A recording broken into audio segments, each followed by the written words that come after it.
17 centimeters hair growth since I last made a video and shared it on here.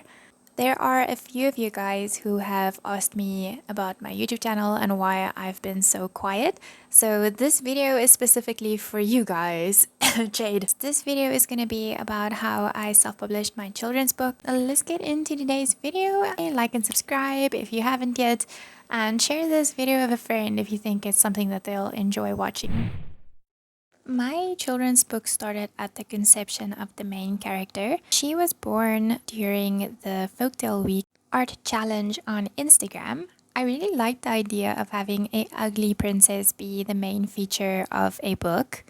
I find it irksome that princesses equal pretty. So during Folktale Week, I spent a good amount of time developing her persona. I didn't realize at the time that this was going to be a children's book that I wanted to self-publish. So I made a few lone standing illustrations with her according to the Folktale Week prompts. None of those images made it into the final book, but I still think that they're very useful as portfolio pieces. My approach towards this book was a little unconventional, maybe a little backwards, since I drew out all of the illustrations that I thought would work within a story surrounding Ethel before I even sat down and wrote one word for the story. I obviously had a vague idea of what I wanted to do with her.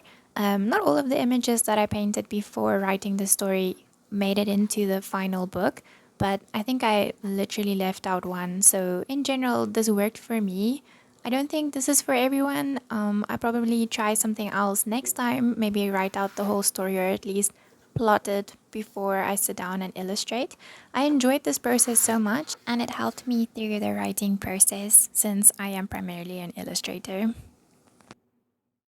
I think that self-publishing your own children's book is great, and it shows that you have the grit to start and finish a project without other people looking over your shoulder or giving you deadlines. For me, I kind of needed an external motivator, so I signed up for an exhibit way before I had anything complete to share.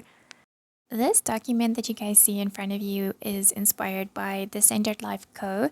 She's a creator over on Instagram who makes really fun motivational documents.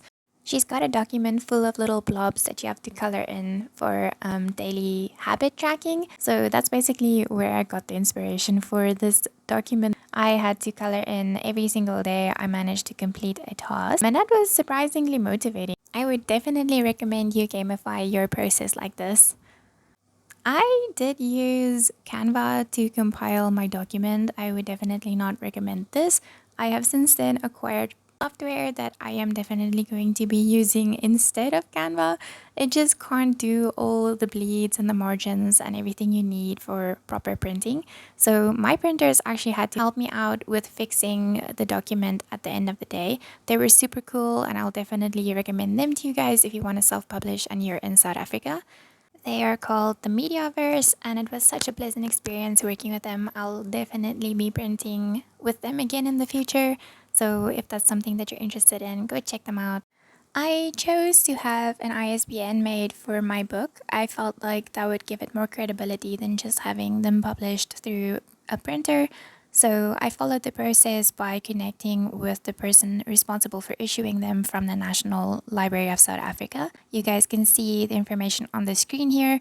I had to answer a few questions regarding my book, and then I was given my ISBN within a few days. It was really a streamlined process, no issues.